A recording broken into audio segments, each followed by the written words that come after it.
Welcome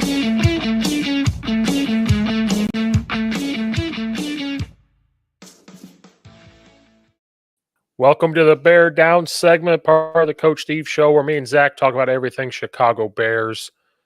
We're coming to you tired and live. We are tired, but we are live. It's not because of the team. It's literally we are just both burned out from a week. Yes. And full disclosure, Steve, I have worked 8 of the last 9 days because my job decided it wanted to flip my weekend. Ooh. And I work nights. So 1 day off is like no days off. Yeah, you might as well just work. It's basically I'd rather work. That is exactly right. Which is why the show didn't go on yesterday. It's because I basically overslept everything. Yeah, we were supposed to go yesterday, and I'm not mad about it at all. I was just going to make a joke and say, oh, he basically said, fuck Steve. I'm not doing this at all. Those are always the worst ones. You're like, yeah, man, I'm totally going to do it. And then it's like, he's not coming, is he? Hey, I was super tired. So when you didn't do it, a part of me was like, wait a minute, I'm going to go upstairs, eat, and go to bed. So that's why I was not mad at all. I was like, well, yeah, I just thought that was funny. Like, hey, fuck you, Steve. I'm not going to tell you at all. I'm not getting off. That was good. No, that was good. We are here though. We're glad to get you guys all ready for a week 5 matchup that finally kicks off the soft underbelly of the 2024 schedule. At least on paper. You mean we can win every game? That's awesome. We can do that? I thought we had to lose a few. No, maybe no. Let's just say they're going to win every game. I'm delusional. They're going to win every game. Break a few eggs to make an omelet? Crack open a few beers for them to win. Crack open some cold ones with the boys? Is that still a thing? Yeah, Saturdays are for the boys. Sundays are for the... Oh, and I think we're, 54 straight days of no days without football? Yes. That was said on X the other day. College football and NFL football will be your life for near 2 months. My wife is going to hate me because all there's going to be on a TV or computer is football. That's all it's going to be on. No one can get on me when when I'm single. Yeah, you're good. Me, I'll be like, what? No. I'll be like, hey, hope you get the game. I'm heading to the bar to watch the Bears. What I think is, and I don't know if it's just like this, but Andy Dalton revenge game, is that a thing? Oh yeah, it's already in the preview. They're talking, the big talk of the town, the Bears versus Panthers, is the trade, the blockbuster trade to send DJ Moore over to the Bears and the draft picks, and they got Bryce Young, and so far the Bears are winning in this draft because they got DJ Moore, they got Caleb Williams, they got Dunze, they got Wright in the O-line. Like, I mean, they are winning. Have you seen the haul? I think it's pretty safe to say they did win that trade. Oh, they did. And I loved Bryce Young at Alabama. He dominated at quarterback for the Crimson Tide. It is just not panned out so far for him in the NFL. He's the example of should have sat him a little bit and played him. Yeah. And I feel bad for him because Nick Saban loved him. You watched him in college. He was electric. The height I knew was an issue for him at quarterback. And he played last year. And I think he got banged up last year, started a couple games this year, and they finally said, you know what, maybe you need to sit down and Andy Dalton will take over. And Andy Dalton has not played bad. The Red Rocket making a resurgence. He's actually been one of the reasons they've been competitive since the switch. 5 touchdowns, only 1 interception in the 2 starts he has had since taking over, including a 1-1 record, beating the Raiders, and honestly playing a close game. They were leading they were only down 7 at half against the Bengals last week, lost by 10. Very competitive game. Dalton had a pretty solid affair too. 62% completion on 40 attempts, 220 yards, 2 touchdowns, 1 pick with an 83 QBR. And they've gotten Chuba Hubbard going too. Yes. So clearly the offense runs a little more smoothly with the veteran red rifle back Yes. there. It's crazy. He's played in 3 games, 539 total yards. Bryce Young had played in 2 and 245. Um, no touchdowns for Bryce Young. He's thrown 3 interceptions. Bryce Young was also sacked 6 times in 2 games. Andy Dalton only sacked twice in 3 games. So that's why I would have to watch their film. Is it the O-line is now playing better? Is it that Bryce Young, since he is mobile, is moving too quick like Justin Fields was doing? But it Yeah. just is interesting. Completion percentage, 65% for Dalton, 55 for Bryce Young. So I mean, Dalton's never been terrible. Like he's I think people forget that, he was like Cincinnati last week. Yeah, it was a revenge game, but I mean he was the franchise for the longest time. Remember him and AJ Green, they were like lighting the world up by storm for several years. that was so long ago. I It can't believe feels very long ago, and now Green's retired. People yeah, have almost forgotten about AJ Green. I remember Andy Dalton at TCU. Like I Oh forgot about God, that. now that feels like forever ago. I forgot Andy Dalton. Oh, yeah, Andy Dalton was Joe Burrow before Joe Burrow. Like Andy Dalton was going to be the quarterback that takes them, and they did win some games with Andy Dalton. Yeah, And just could never get to the playoffs, and his best year, derailed by injury, and AJ McCarron couldn't finish the job. didn't he go to Dallas too? Wasn't he at Dallas for a small stint? Yes. Let me while we're doing this, might as well get the old Andy Dalton story fully up. So here we go. So Cincinnati, he had a 8-season run with the Bengals. Really successful part of his career, and honestly, one of the more successful Bengals quarterbacks in the history of the franchise. Wow, he threw for 4,200 yards twice Mm-hmm. with the Bengals. Oh my God, 2011 was his first year. Oh, good lord, Oh that no, was a long that's time. what I'm saying. You kind of forget he's 36. He's been in the league a hot minute now. Oh my God, I was 21 when he was in the league. Good God, I'm gonna be 34 this year. I was just getting into my sophomore year of high school. Whatever. I'm being honest. I'm just saying. Whatever. Oh, that's funny. That's funny. Anyway, but yeah, Cincinnati, you're right. Dallas he had in 2020.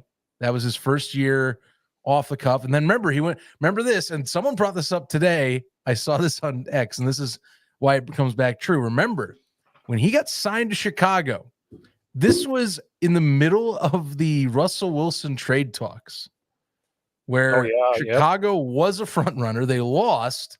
And then immediately following that trade, Dalton gets picked up on a 1-year deal. Yeah, and that's And when they before Justin Fields got drafted. right. Or was that did he get drafted and then they wanted him to play and Andy Dalton was in? Was that what happened? No, they signed Dalton free agency in 2021. And then remember the Bears weren't sure if they were gonna get a quarterback or not. People knew they were gonna look into one. Well, they weren't sure which one was going to be, was the thing. He signed March 17th. So I remember the talks were that he was going to be like the guy for like a month. They're like, oh no, he's the guy. And then Fields gets picked up and it's like, well, was of course PR the entire time. Yeah, I remember. Like we all thought. Because the fans were chanting for Justin Fields. And I'm like, it didn't take long. I remember injury knocked him out. They were going to ride with him for a few games. But that was also around the time Matt Nagy was trying to save his job. That's true. And then I forgot he went to the Saints right after. Yes, which he, backup role, didn't really see much action. And then Carolina, which it's funny, all roads lead to Carolina this year, apparently, in terms of anyone but Bryce Young having success. You can even dub this year, to me, Steve, the year of the 1-year deal, because apparently you got freaking Sam Darnold lighting up the world. If it isn't for the fact that Carolina is considered this joke franchise right now, Andy Dalton's looking like his old self right now, for all things considered, which is kind of weird to think about. So, I mean, you can say Gardner Minshew's not having too bad of a season. Could be better at times, but 2-2 is not too shabby. I mean, People talking about Baker Mayfield going through Carolina, and now all of a sudden he's this prodigy again. Had an incredible night last night. Just couldn't get the job done. Field goal kick and game winner for what was a Kirk Cousins on steroids type of night. Oh yeah, I mean, you need 500 yards out of him to win. Along with all the Darnell Mooney quotes on how we never utilized Darnell Mooney correctly. Oh yeah, there was like a GIF put up of like somebody depressed saying, "You're telling me we could have had Caleb Williams, Dunze, DJ Moore, Montgomery, and Mooney and all that," and it was like, oh yeah, that sucks. That kind of hurts the soul. But you're absolutely. But here's the thing, we're absolutely right. Dalton has looked for them pretty good, and here's the kicker too. Chuba Hubbard not only last week 104 yards, back-to-back weeks 100-yard games. He hadn't been doing that previously.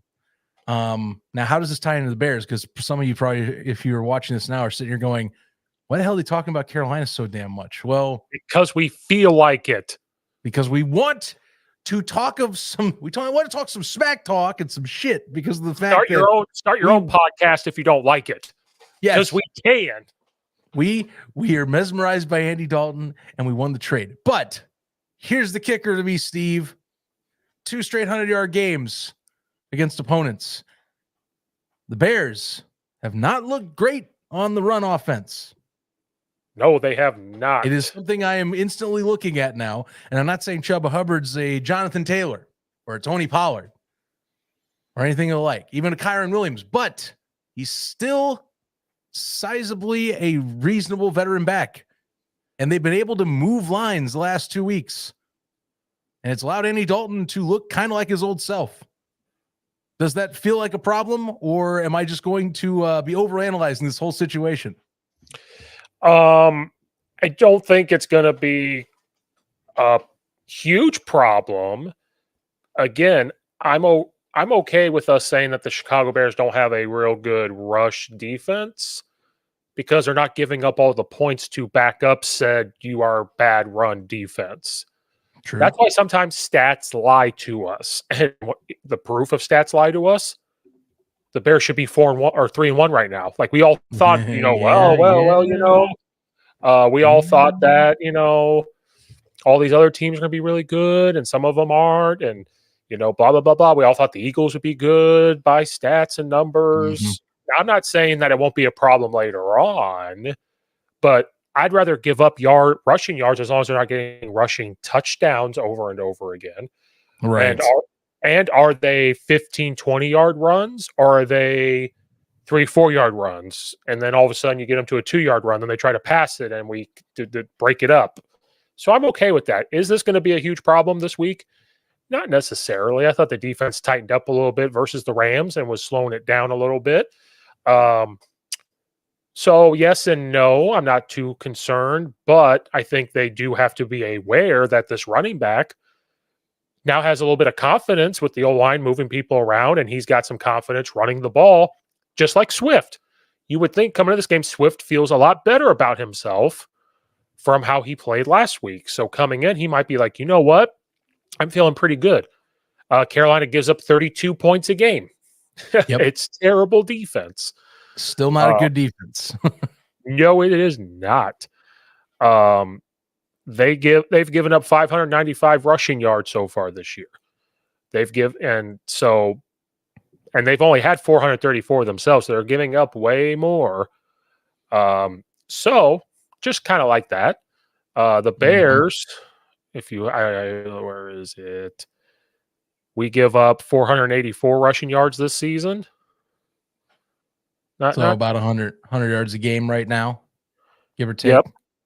Pushing a little more. But we're only giving up 18 points a game. And they're giving up 30. Ben don't break. Like, I'm okay with the yards as long as the points don't get gobbled up. Like we saw last week, I'll be funny. A little flashbacks to the week that was.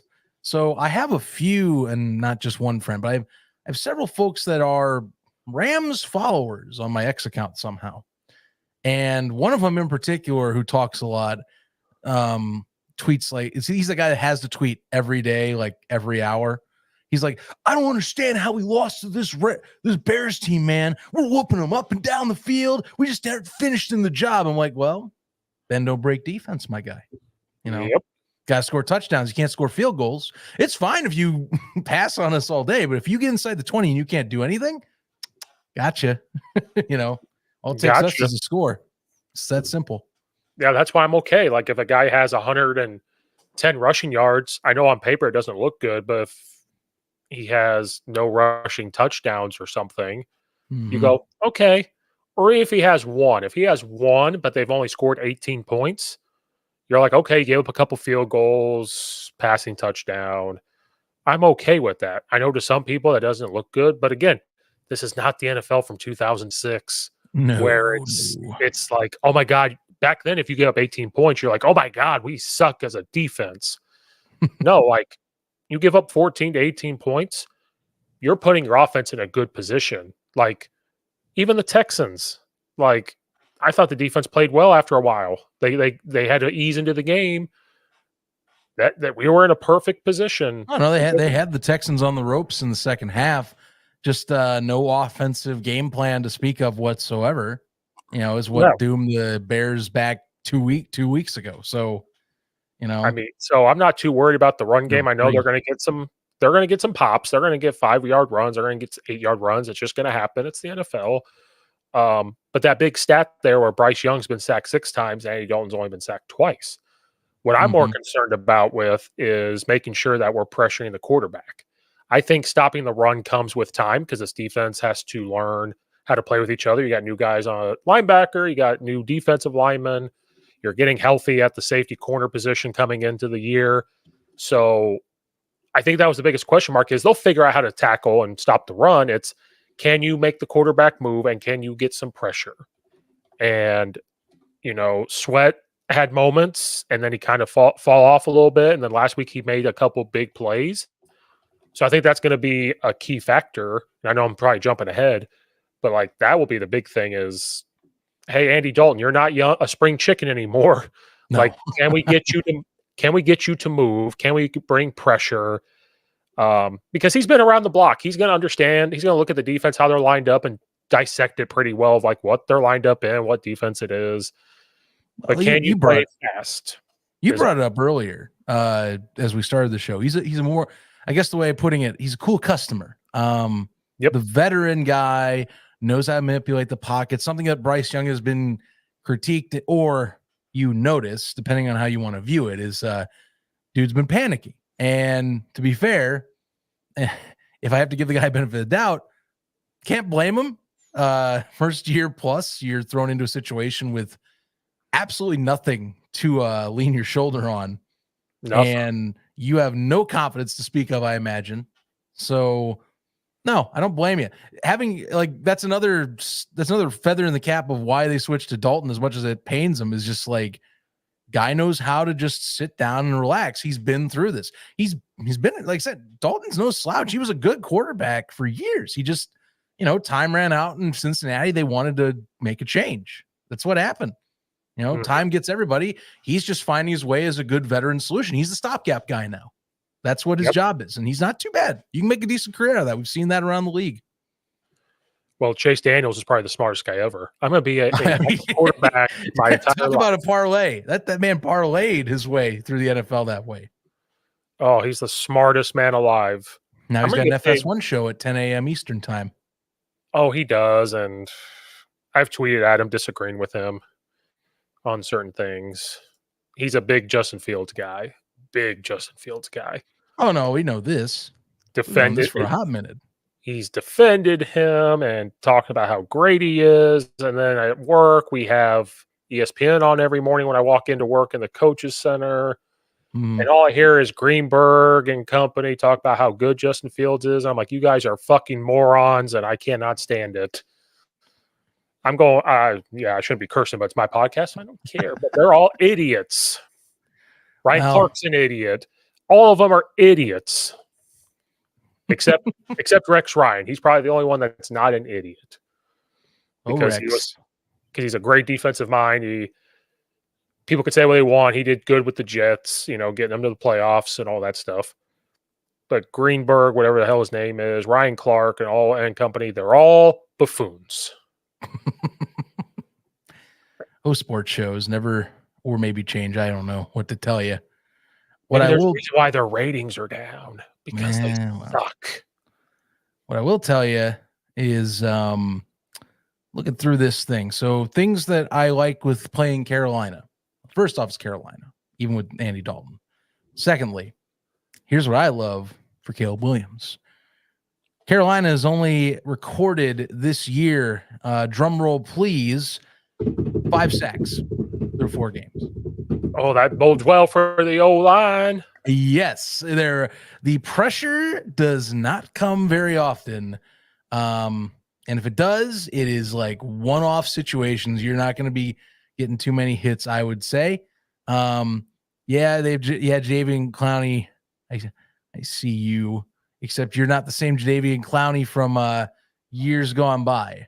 This is the team that's geared up for pressure. It's finding its way. Sorry, what another callback. I still remember his hit at South Carolina when he's at Michigan. Boom! Like, this is just taking everything back years upon years. That's a name I haven't heard in a while. Been jumping around the league, kind of like Yannick Ngakoue. So do you remember years ago the Raiders was the place where careers go to die, or you're just too old?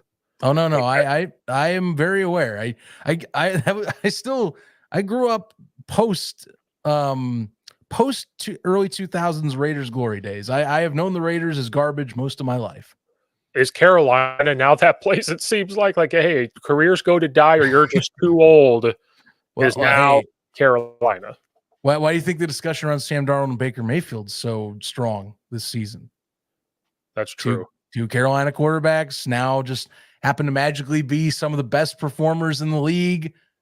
Well, Baker did that last year, so that's a little different. But Sam Darnold, out of the blue, leading the league in touchdown passes. Randy Moss went to the Raiders and then went to the Patriots.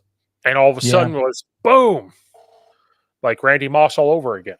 So maybe that's what Carolina is. If Bryce Young were to leave and go somewhere else, is he going to be good? But that's funny, though. They've already had trade offers, and the Panthers have rejected them. So for Bryce Young? Yeah. There's already been reports they tried to get him, but they didn't want to trade him. I mean, I get it. It's his second year, and they're probably hoping he was going to be good. But they haven't done much help. They haven't given him much help. Here's my thought with what they're doing. I know we've kind of made this like a pseudo Panthers discussion because it's fascinating.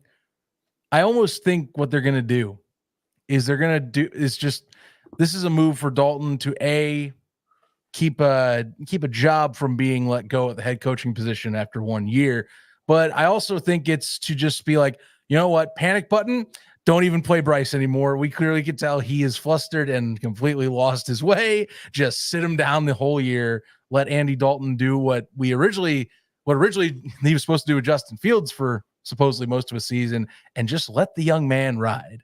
Just let the young man stay on the bench, talk with the vet, and see what he does, Mm-hmm. And clearly, I think that's what is working. Because again, offensive production's gone up for him. Yep. So, and it's with the savvy vet. Savvy vet has some expertise. He's not going anywhere. Or at best, he's playing himself into a stopgap contract somewhere else. Well, that's kind of where I'm thinking it's a unique matchup for the Bears, because do you say, okay, we're going to all out stop the run and force Andy Dalton, an older veteran, beat us with the receivers that aren't as top notch?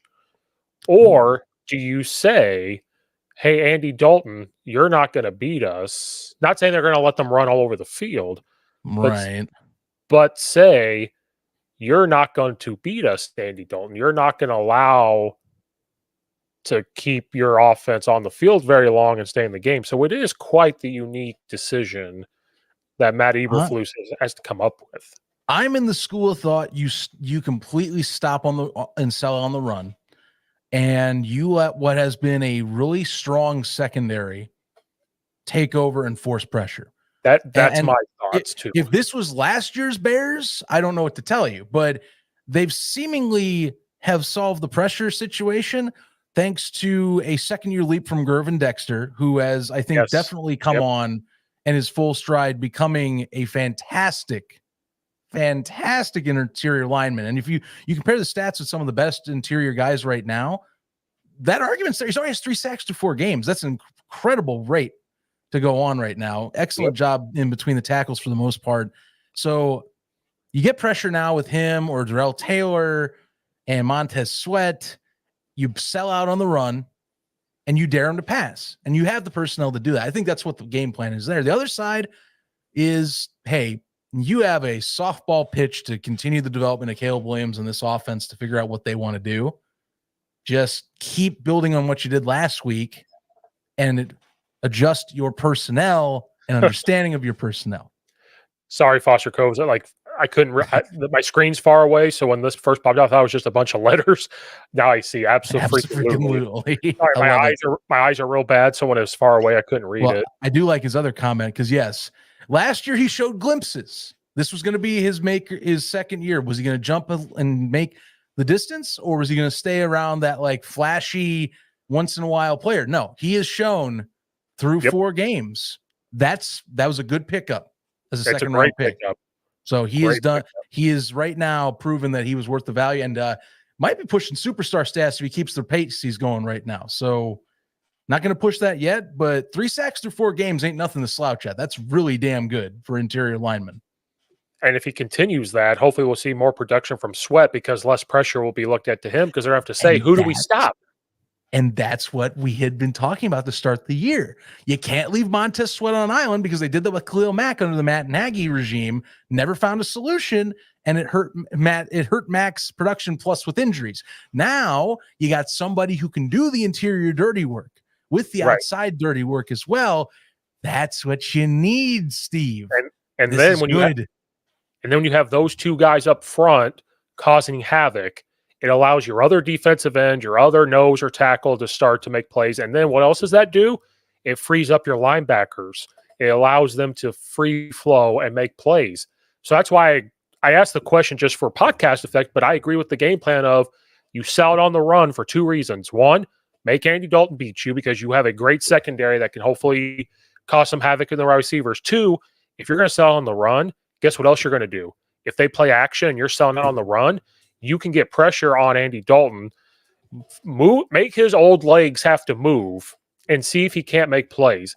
And if he does move, he's going to try to get the ball out quick, and hopefully it's just dink and dunks, and they're only getting 2 to 3 yard completions. The Bears rally great to the football, and we're going to have to force a turnover or 2, and I think we can. So that's why I think the defensive game plan is going to be simple. It has to be simple, and just kind of go. Here's something I want to ask about this too. So you and I both are on the belief that the pressure we can get if you want to do it. Oh, and I like this comment too. Booker's had some flashes, which is great. But that's the guy from Kansas, right? Yes, that's the guy from Kansas. Remember the raw product, really late rounder. We both liked him because this would be a perfect game to get him some reps, I think. Like, hey, because if he can get going on the other side of the ball from Sweat and he rotates in, and I know he's not as big as Sweat. That was one critique I had of him was you're a defensive end. He's a little more muscle, but as you're saying, his speed. So if it's a 3rd and 6 situation, you got some speed on the outside. You got him, Sweat, and Dexter on the inside, and just go. Especially this week should not be taken lightly because as soon as you do, they will find a way to beat you. But this is the time to just kind of say, hey, what are we going to look like when we do just sell out on the run?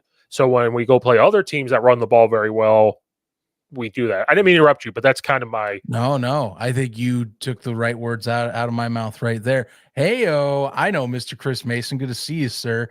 Free LB2 block, 26 tackle. Yeah, that sounds about right, Chris. Had me up until the dash lines. But Chris, you're my guy. Free the linebackers is what you're going for. Steve, if Chris is a regular on the UFL podcast, and I love seeing him here on the show right now.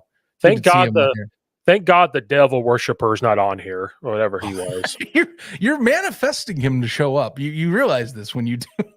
when you say these things. He just needs to go sit down, watch Lucifer, which is a great, fantastic show. Yeah, I've heard it's great. It's very fantastic. Oh, Booker can set it. Yes, that's what he did Yes. at Kansas. Correct. That was his job. And at Kansas, he can also drop back into coverage because he's athletic. So there's a lot of fun you can have when Booker is on the field. And sorry, if you hear click clacks and see a head pop up, it's the chocolate lab just kind of walking around. Oh, it's okay. She's 10 years old, so she gets a little stir crazy. The dog's out to scare the cats away. Ooh, yeah. See, there's sleep deprived joke. Hey, Foster's Cover guessed it. Wow, nice job. He's right on the money. Yeah, fuck that guy. Anyway, keep going. We don't need Tyson Bagent yet. Great guy in person. But we don't need. I love Tyson. Hey, can I lift my leg up this high? Can open the edge. We're wearing the same shoes. Whoa, wait a minute. Hey now. A little too much leg on this show. What are you doing? The podcast is rated 18 and above. Everybody just calm down. I was trying to show my calves off. If you want the special higher rated version, check the video of this episode out for you audio listeners out there. Subscribe to the Patreon to see more. Link in the description. Back on track. So yeah, if we're talking defensive line, awesome. I agree. Booker, I could see some more opportunities for him. And again, he's been showing some flashes every week. He has like one good play that he comes up with. Getting there. And they said that he was going to get there. It's just going to take some time. And that was the only critique of that draft pick. Even I said that. I was like, I do like him, but they even said like he might use another year of college to like get there. But it's still a good pick. Oh, right. Raw halfway talent. Through the season, you're going to see him develop. Yeah, exactly. I'll tell you, for this game, like I said, I think this could be one, again, we could see defense just take over and do whatnot. I really, like I said, want to see offensive development continue to grow. I'll tell you what I saw today before we came on, something else. DeAndre Swift showed up on Good Morning Football this week, and they talked to him about the first 3 games and the critiques Bears fans have been levying on him through that time. And what I found interesting was 2 things. One, his comments on, well, I have a phone, so I do track everything. And clearly was very well aware going into week 4, the critiques, which to me makes me believe he definitely saw this as a prove-it game for himself last week to show he was not just coming in and getting and slouching on a $24 million paycheck. But 2, very much seems and reinforces that, to me, sounds like Shane Waldron is still, even after a whole training camp and whatnot, figuring out his personnel, which I think we saw week 4 that, yeah, as long as it keeps showing progress, I think that's what happened is he somehow misjudged his personnel to start the year on what they can and can't do properly. And we're seeing adjustments. Please don't go back on that, Shane, after I gave you some grace, because I don't do that for offensive coordinators in Chicago often. So I'm going to be nice this week. I'll be nice. Don't screw this up. Fulfill your favor, though, please. Don't screw this up now, because I think every Bears fan and podcast guys were saying, look, he made adjustments. Look, he changed and what they were doing, and they were finally doing it. Now, don't pull a Matt Nagy and go back to what you want to do. Just do what they can do. You hear the click clack, dog. I love it. It was Shane Waldron? Huh? Shane Waldron? That jackass? Is that the guy you yell at the TV on? Where is he? Where's he at? Where's he? Your dog's ready to go. I put her Bears bandana on every Sunday, so she's always ready to go. But for real, when I think of Shane Waldron, I think the perfect comp I have, and I don't know how familiar you are with SpongeBob or whatnot. I'll stop for a second with this plug. I have a show, guys. I have a show on Thursday nights. Bears fan since born, seen every game almost since '75. Bears Country Podcast or Bears Country Productions, YouTube, and 9 other platforms. We are a community. Nice. Oh, nice. We'll definitely have to check that out. Oh, he's competing for us on Thursdays. Oh, well, it's okay. We'll bounce off each other. We'll figure this one out. But Yeah, Foster Covers. Check out the YouTube channel for him. See what he's got over there. Big old Bears fandom we are. But to finish the thought I had, I don't know how much SpongeBob you've watched, but there's the episode where like he tries to reinvent himself and stops making Krabby Patties or whatever, or becomes this like entertainment guy, and people, aka me and you representing the fandom, start going, we want the old stuff. We want the stuff we know works. And all of a sudden he starts making Krabby Patties again. And they're like, that's what we've been wanting the whole time. And it's just Shane Walder, I imagine, going, they seem to like it when I run between the tackles. They seem to like it when I speed up the tempo. They seem to like it when I throw in the middle.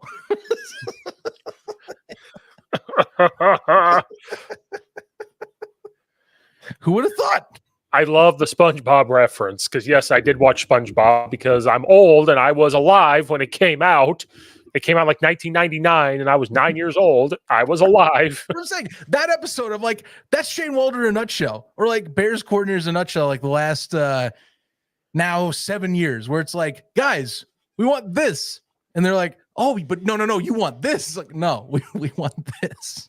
And Shane seems to be the only one I've noticed since Matt Nagy, where it's like, they seem to like it when I do this thing. I'm going to do this thing. And it's successful. I'm like, yes, that's what we've been telling you. He's like, oh my God, I don't have to run screens or out routes or pitches. Yes, you can go in between the tackles. You can put a fullback in and run the football. Oh my God, it's rocket science. You've solved the puzzle. Well, here's a fun fact. So last week in my game, our quarterback was banged up. Yep. So we couldn't throw very much. We had a freshman kind of step in to take some reps. We're not going to put him in that situation. So we ran the ball a lot. So we put on Huddle. Huddle will come back and tell us the percentage of runs and passes we did. We were 90% run. 90%. And two things came over my mind. One, I'm disgusted with myself. And two, I'm air raid certified. I'm going to have to give up my membership card because we ran the ball 90%. Dude, that's a low blow. You're air raid certified. You but I'm also not 10%. But I'm not the play caller either. So should I technically give it back? I'm just the old line guy. Do you walk up to your OC and go, I'm air raid certified, let me handle this? Oh, what? Just start calling the plays. Once I saw it was 90%, I sent a text to him and the head coach in the group, and I said, hey, we ran the ball 90% of the time. And our head coach responds with, do that every game. And then I responded with, I have to give up my air raid card. And the OC goes, yeah, you best rip that up. And I was like, God bless you. Don't worry. You can apologize to Hal Mummy later and go pay respects to Mike Leach. I'm going to text his son. I'm going to text Matt. Matt, Mum, he's the OC at Colorado State. I should text him and be like, I apologize. Lord, forgive me for all the runs we did. Shame. Amen. Last thing on air raid, by the way, if you want to see Hal Mummy in person, you can head down to San Antonio. They got he's got a football team he's coaching for a brand new spring league coming up this next summer. The IFA, International Football Alliance. Yeah, I was in the works to get him on the podcast, and then my summer ran out, so I wasn't even going to mess with it. Nah. I had a guy on here, Stan Baldwell. He I've had it. Oh, Stan? Yeah, he's a great guy. No, he's great. Awesome. Mm-hmm. Won some championships in Europe. He was the quarterback and play caller for the team, and he taught me some more air raid stuff. He works with Hal Mummy. So he was like, oh, yeah, don't worry. I can get him on the show. And my summer ran out. So I'm going to try after all that. Because I know Hal coaches like 4 different seasons in a year. So he just hops from team to team. It's like, I'm going to coach here. I'm going to coach here. Now, Stan Baldwell's a TSL lineman legend. The Spring League. He's a backup for the championship team Hal Mummy coached. Basically was the second coach, but still freaking sweet stuff. But you might want to rip up the air raid card. And I'll tell you, you might be doing that, but my thing is finishing point. Balanced offense, leaning into your strengths, adjusting, flexing to what works and what guys like to do or are able to do best. It's amazing what you can accomplish if you just reevaluate some things after a few weeks.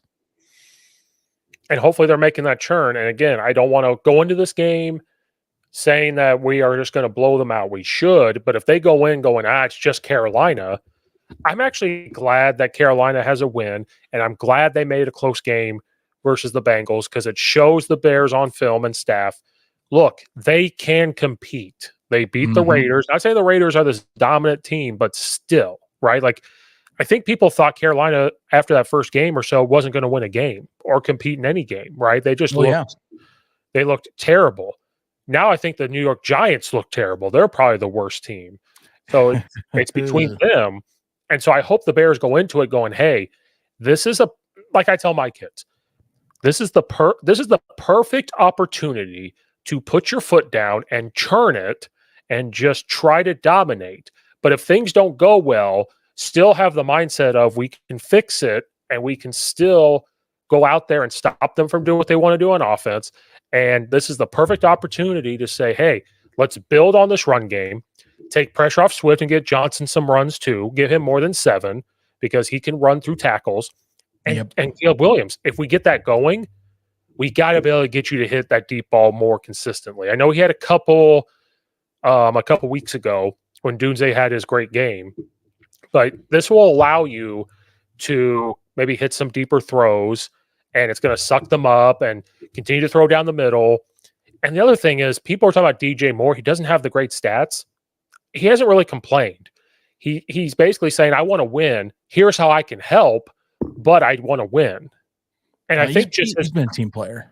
Just his presence is enough. Like, we can't let DJ Moore pop off. Like, we can't let him just catch a 50-yard bomb and then come back later and he gets a 30-yard bomb. Like, we can't do that. And the other thing I think podcast Bears keep forgetting about is Odunze has to continue to grow with Caleb Williams. So if he starts to slowly become that other guy that could take the roof off, that could open up DJ Moore a little more, because now they're going to be like, who do we look at? Do we look at Dunze? Do we look at DJ Moore? One of them's going to have to take the roof off at some point and just continue to get better at that too. I think ideally, you're going to get some numbers here or there, but I think the Bears offense, they'd like to have more of a, much like any good offense in the NFL, like it doesn't hurt to have a flavor of the week kind of setup. And that's kind of what they were trying to do anyway, with Odunze, getting Keenan Allen, having DJ Moore, Cole Kmet hitting his stride now and getting that new contract. They have 4 with and then you had DeAndre Swift, who, as much as we flacked him as a runner, as a passer, he plays like a slot receiver. So you have 5 very legitimate receiving-esque targets that can all pop off. And I think that's what the hope is that, sure, DJ Moore could at any time. It's almost like, how do I put this? It's almost like like an insurance pitch. It's like, maybe he didn't pop off this time, but he could next time. So you got to be honest with him. He could pop off any week. You never know. You're paying. You should still protect against him. You're paying for him to be there. You may not use him. You may not need it, but when you do need it, and when you want it, he'll be there, and it's okay. And I can say the same thing with Keenan Allen. Keenan Allen might be down for an injury every year, which it's funny how early that happened after I predicted that. I hate saying it, but it was true. But he could pop off any week. You never know. Rome Odunze 2 weeks ago. Cole Kmet, last 2 weeks, basically, has been putting up really great numbers for tight end. DeAndre Swift last week. It's the fact that you have a circle of great talent that you can say, hey, maybe one guy's having a bad day, but everyone else can have a good day. How do you protect against that? And if Caleb keeps getting better, which what I like with this game you brought up is I'm hoping we use this as another opportunity to get better in the mid to deep range passing game, more comfortable, get better timing, because it's there. Caleb can throw downfield. We've seen and know he can throw accurately downfield. It's just not been there yet. And right. I don't know what's all been the problem with the timing, but this would be a great way to start this stretch of games, to use this as a chance to test your timing out and see what you've adjusted there. Because DJ Moore, Keenan Allen, Rome Odunze, all these guys are great at stretching the field. We've seen it this year. Can we get it more consistently that way? That's what we need to start looking at, Steve. Maybe a good seam route or two to Cole Kmet. We saw a good one last week against the Rams. Great pass. One of the few main highlights that Caleb Williams had from his day. Mm-hmm. But can we keep doing that now with receivers? That's what I want to see. Outsides. Right. And because Carolina's defense is giving up so many points even a game, you're hoping that this could also be a game that shorter passes can turn into bigger plays if we can break some tackles and build the confidence. Because again, what did we all hear after this game versus the Rams? Well, the Rams didn't have a great run defense. Mm-hmm. I get it. But you want the confidence to show like you can run duo and trap and stuff like that and run downhill. Swift, you can run downhill and run through tackles. Caleb Williams, you can stand in the pocket and deliver a good looking ball right down the middle over somebody's hands. You can do these things. You can get your feet right. Because on some of the deep throws, he's just relying on his arm and he's overthrowing them. He's not getting his full body into it. So if this is the game, like this is the perfect time to throughout the week to say, we're going to work on your footwork. We're going to be able to get the ball out quick. We're going to be able to get it downfield. And we're going to still focus on our run game. We're still going to do those things. Are we going to sprinkle wide zone and inside zone? Absolutely we are, because we got to change it up. But we're not going to get away from what's working, right? And I think that, no offense to Carolina, but this is the game you want to do it, and it's a game you just want to dominate. You want to come out there and just punch them in the mouth and say, you've got to come back from this punch in the mouth. Exactly. If you let Carolina punch you in the mouth and allow them to hang around with a veteran quarterback that's playing well and not getting hit and not getting sacked a lot, you let them hang around and they're going to find confidence. And if you're the Bears and you start tightening up and Shane Waldron starts tightening up and says, okay, I got to do this, I got to do this, I got to do this. No. Even if it's a tight game, stick to what you're doing. Maybe the defense has to come up with a play.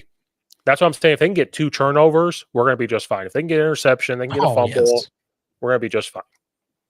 And I'll be frank with you. I mean, at this point, it's more the exception, or it's more the rule, less the exception that the Bears are going to get a turnover every week. Question is when. I mean, they've been the other question is, can you keep ahead of the ratio? Which, again, that trend's been going down as well. That's another positive thing I liked is we started off the year really heavy on the turnover ratio start. Last 2 weeks, that's been going back down. Been protecting the ball better, for the most part. I like it. That's what I wanted to see.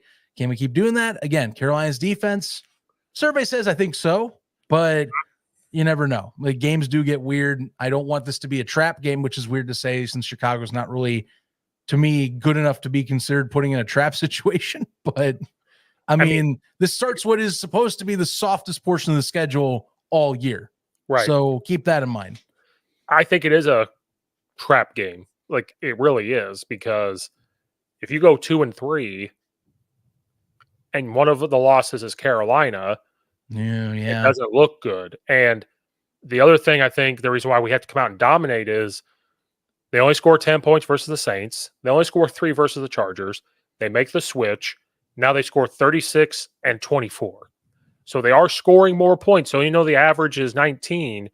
They've scored over 20 points the last 2 games. Yeah. So if you're the Bears defense, you can't think that this is going to be easy. You can't think it's going to be a cakewalk.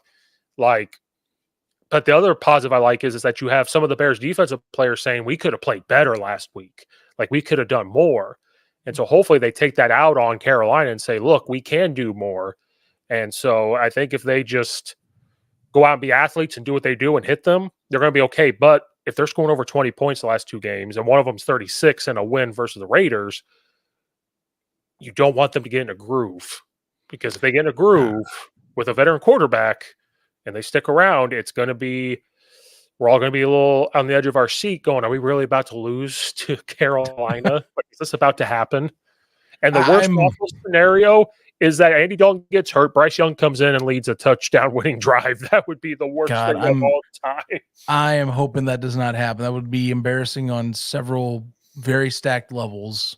If you have former veteran Bears quarterback wins with team that Chicago fleeced several years ago, or now 2 years ago, I don't need that on my resume as a Bears fan. But this is the life I do live. Also with this, I just we're talking about progress and some other things I've evaluated, by the way, Steve. And it's kind of been talked about in some Bears circles. Matt Pryor seems to have been a solution to the guard spot Nate Davis was occupying. 2 weeks in a row it starts. It's looking like he'll probably have a third, given his performances. Kind of makes the interior a lot stronger. I mean, even with Colton Shelton still being, to me, kind of a liability, better to only have one liability than two. Right. And I think Pryor's kind of filled that gap. I think so. Looks like that. And it's good because Jenkins keeps getting banged up. So it's good to have that guy rotated in. I would love to see Doug Kramer get a shot at O-line instead of fullback. He looks big enough. Give our boy a chance. Just one chance. That's all he needs is one chance. I know he's kind of become that fullback. Everybody was talking about it still, about that play, or the two plays he was at fullback. That big short down yardage to get the first down and the touchdown. But yeah, I think that he's established himself.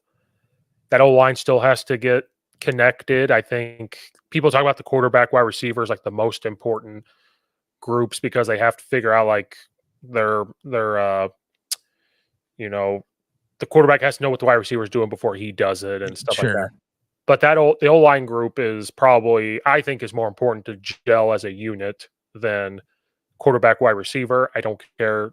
People can disagree with that, but it starts up front and it ends up front. So they have to be very in tune in what's going on in communication, and when things are breaking down, how do they fix it?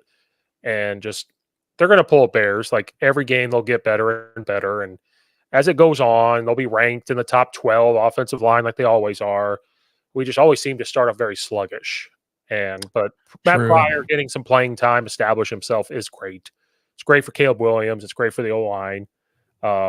Pass protection by running backs needs to get a little bit better too, and it's another game to get that a little established.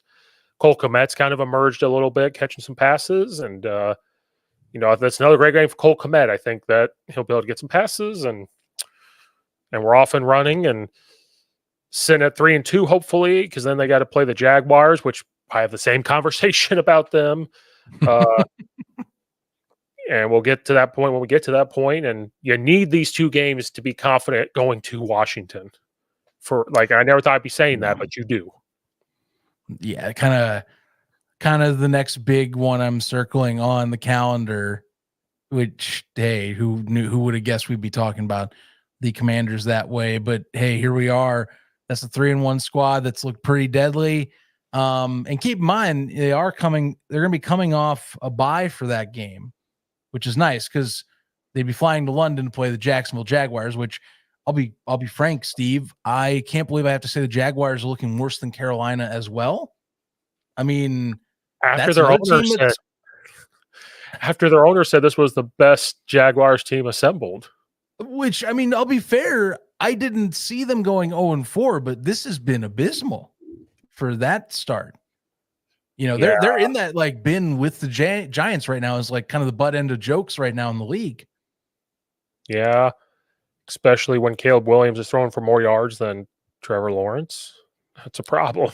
Kind of crazy because I've been defending Lawrence since he's come out, and I thought he's been doing well, but something's up there. I don't know, bad juju or what. I don't know what's the deal over there in northern Florida, but it ain't working right now. No, it is not. And I like Doug Peterson as a play caller. Something's just not going. Something's just not clicking with the Jaguars, because I was the big proponent of Peterson being the head coach before they hired Matt Eberflus, or the play caller. Like, I was all for it. Right. When we had Justin Fields, I was like, you know what? He might be the best guy for it because he played quarterback. He was coaching at the Eagles. So I'm kind of shocked that it was working last year, and then now it's not seemed to be clicking. Yeah. And luckily Chicago gets to catch them before the bye with that.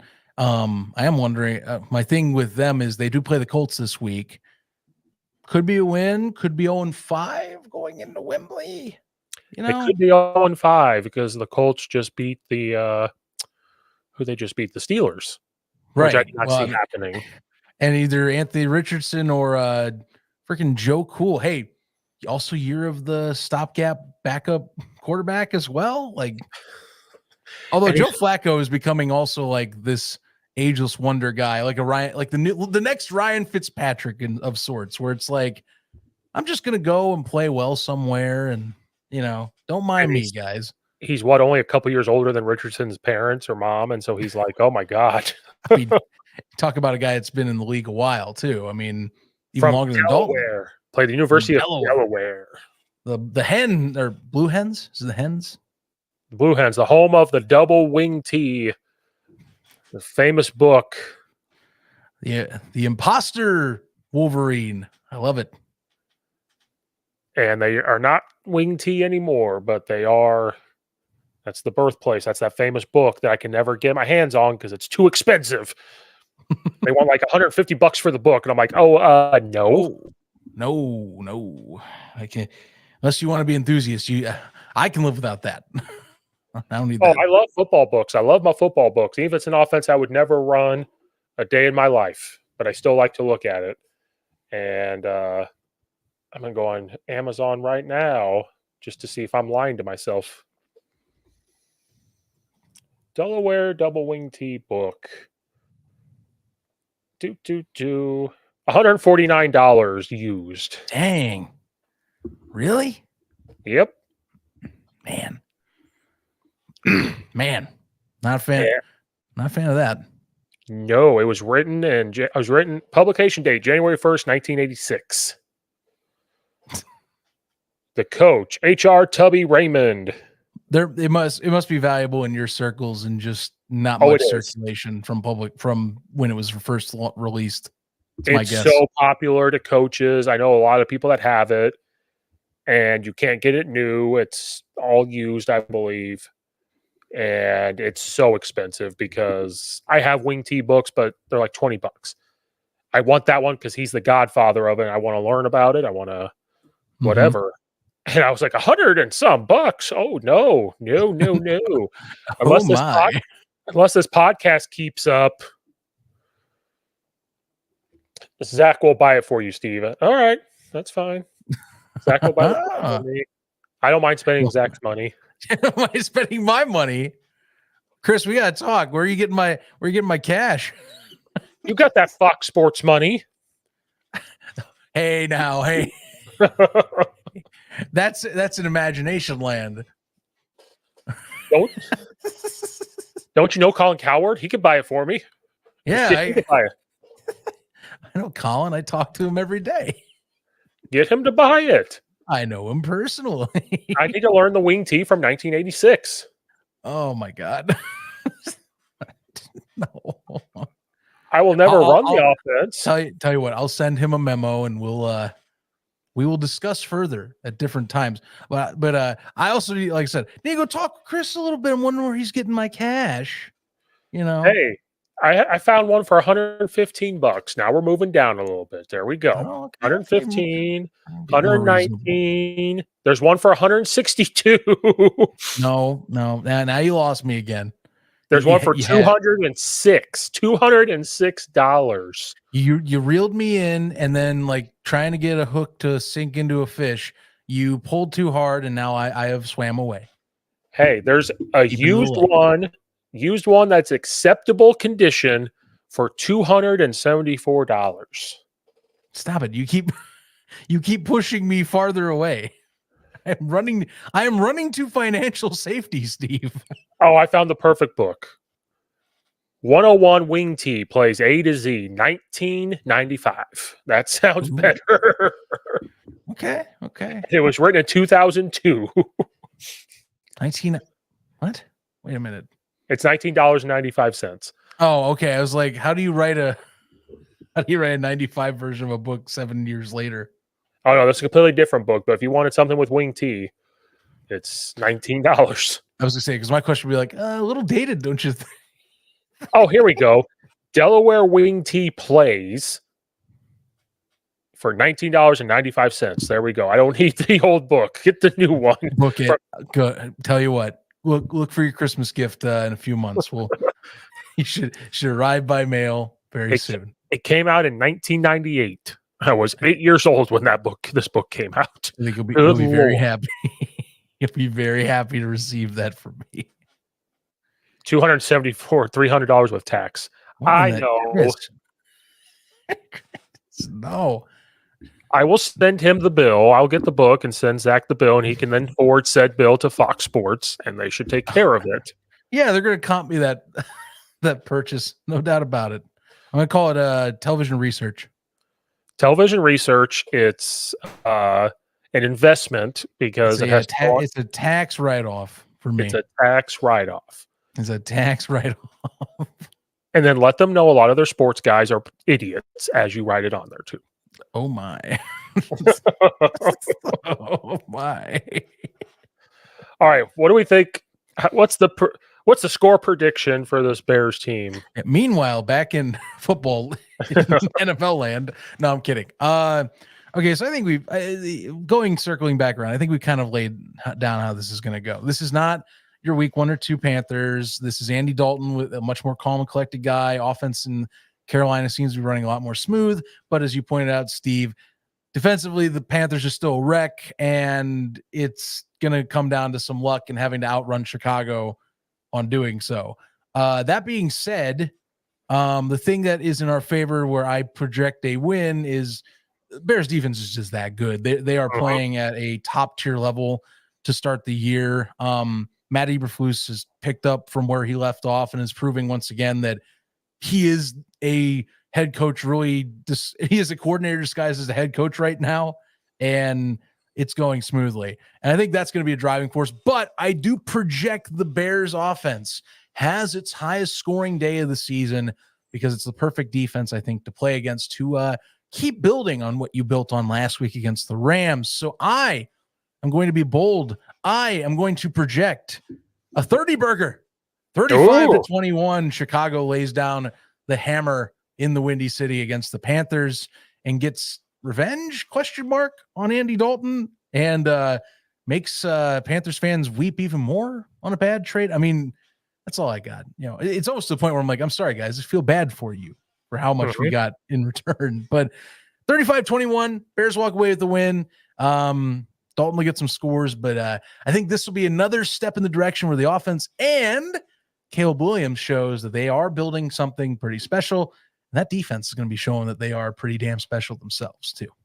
Yep. If the defense can come out and dominate right from the get-go, just solid on the run and force Andy Dalton to get moved around and be physical with those receivers because you have experience in your secondary. If the Bears come out and continue to run the football, get some play action game going. I'm curious to see more play action game going. That might help open up the deep pass a little bit. Yeah. Continue to have Caleb Williams feel more comfortable. The O-line come out and just finally say, you know what, we have to dominate some team. I think they'll get 30 points too as well. I'm going to go 34-17 if the Bears defense can come out and play the way they can play. And if the offense just can get it going and continue to have consistency, 34-17. Not too shabby. Your boy Chris thinks the Bears 35 Panthers 28. Man, that's a little. I'll be honest. Bears will not take the game seriously. So he's projecting what we were talking about. How he thinks this might be pseudo of a trap game. That was obviously a bot. Best viewers on something. Who isn't making the trip? The game is at Soldier Field, so that's another reason why they're at the Bears. So the only two that have been ruled out for this game on the injury report are Zach Pickens, who's still dealing with a groin injury through now going to be 5 weeks, and Terrell Smith. Otherwise, you got 2 questionable, but I'll be frank, I think Jenkins starts. I don't see him sitting, even with the rib issue. Right. So, yeah. I mean, and the other one that's questionable is DeAndre Carter, but I don't know. I think he'll play. He was limited 2 days in a row. Same for Jenkins. They're going to play probably. Right.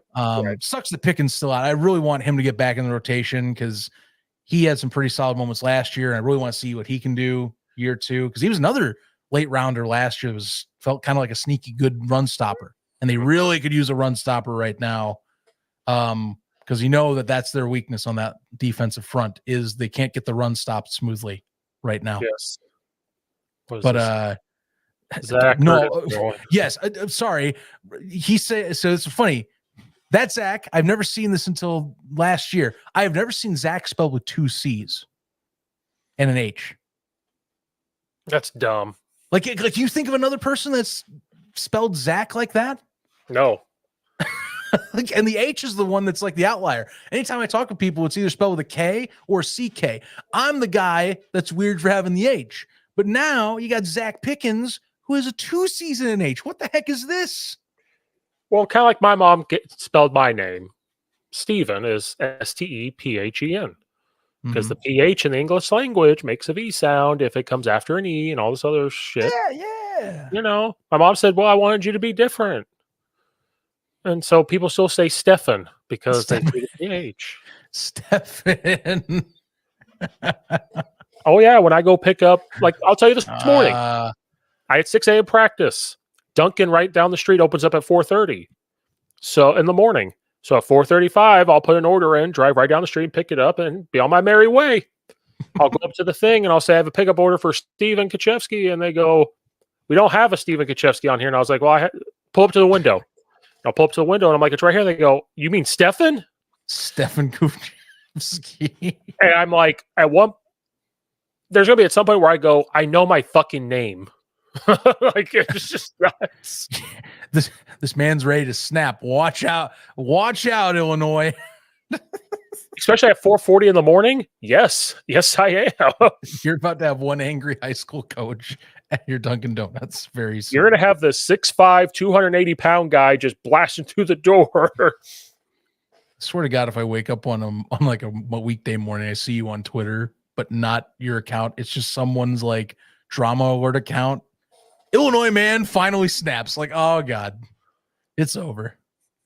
Snaps. No more bear down segments. Roadhouse, bam, and just kick it down. Roadhouse. Or on the flip side, you make it like the Hawk Tua girl, and you take advantage of the publicity, and the show blows up. Ooh, now we're on to something. I mean, seriously, random thought. How the heck do you take an off chance quote and make it a media empire? Example: that woman, incredible. And you know what? I'm not hating. I'm completely jealous. That's what I'm saying. Like, I've told people, you know what I need to do, Steve? Do something and say something completely stupid but not cancelable. I have a plan. And then run with it. I have a plan. Barstool is now in Chicago. I will just stalk the Barstool guys until finally I hop up on camera and I'll do something stupid. So it ends up on all their accounts, and that's how it will blow up. Now, it's funny you say that because unless I missed something, aren't they recruiting as an intern the former guy who was essentially stealing play calls for Michigan on his own behalf? Oh yeah. They're gonna. That just came out today that they're apparently trying to bring him into the network. Perfect, love it. Like what? I know how to get on the Barstool. I'm gonna tweet at Big Cat every day and say, if I beat you at NCAA, you give me a job. That's a gamble, but I think that's a really good gamble. I will do it because I've watched him play on YouTube and I'm not scared. So, Big Cat, I challenge you to an NCAA game. You could be your Wisconsin Badgers, who suck, and I'll be somebody else. Oh, my God. This is beautiful. I love this. I'll play as Illinois, and he could play as Wisconsin. There we go. I'll be Illinois. He could be Wisconsin. And if I win, he has to give you and me a job working for Part of My Take doing something. There we go. I just want the resources of Barstool. We'll talk about this. We'll talk about this. Is this we'll see how this plan goes. Need to get Big Cat on the scene. And then they can do documentary on me coaching high school football and seeing what it's really like.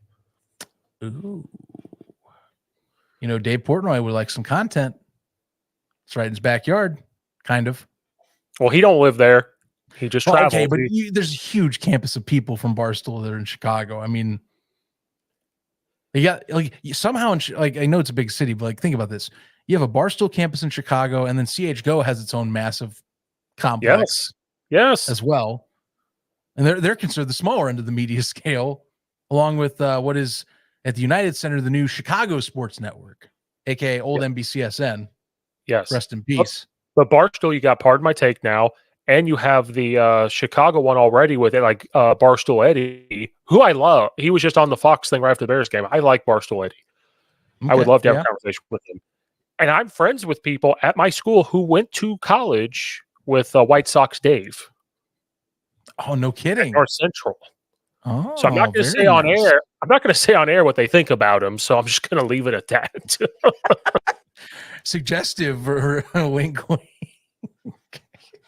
They don't like him. Oh, no, did I say that? Wait, who said that? Who said? Get out of here! Get out of here! We weren't going to talk negative. Freaking ghosts. But Big Cat, I challenge you to a game of NCAA, and if I win, there has to be a job. I'm very cheap. Just pay me like $60,000 a year, and I'll be happy. And as long as I can keep coaching high school sports, that's all I want. Just saying, you have a chance. Video cutout. Yeah, I hope it. And then I will somehow ride on your coattails and push arena football into Barstool Sports. Oh, once I become big, I'll be like, Dave, I can hire whoever I want. I'm hiring this guy out of Phoenix, out of Arizona right now. All you need to do is get me enough to where I can live by the city, and I would move right back over there. That's what I'm saying. Words. Where I live, pay me $60,000 a year where I live. I'll be all right. Hey, I'll take that too. Say the magic words. I am yours, baby. I am in. This is starting tonight. I am going to start tweeting at Big Cat starting tonight. I'll give you my reel to send to him. I need to show that I can edit too. I'm multifaceted, Steve. I gotta show it off. I am Greg Braggs. Light. I have another great idea. You can't match Greg. You can't match. Another great idea is we'll recreate a podcast like Call Her Daddy at Barstool. We'll be like, hey, just me and Zach. We'll recreate it. Come on now. We'll be. We'll join up with Only Stands at Barstool. There we go. We could just see I'm very flexible. And we're Big Ten guys. Dave's a Big Ten guy. Big Cat's a Big Ten guy. Come on now. Hit us up. Let's do it. Yes. Hit me up. And I'll wear my Alabama shit. Here we go. Oh no. At least you got the Illinois stuff, because I'm not saying you can't be a Bama fan in Chicago, but like, I feel like if you're at Barstool Chicago, or like, oh no, if that happened, if their limitation was you can never wear Alabama ever again, I will never wear Alabama again if they hire me at Barstool. I'm just viewing it from Big Ten country side of things. That's how I'm saying. You know, even if Northwestern isn't like Big Ten country, you know. So hit us up. We're flexible. We're here.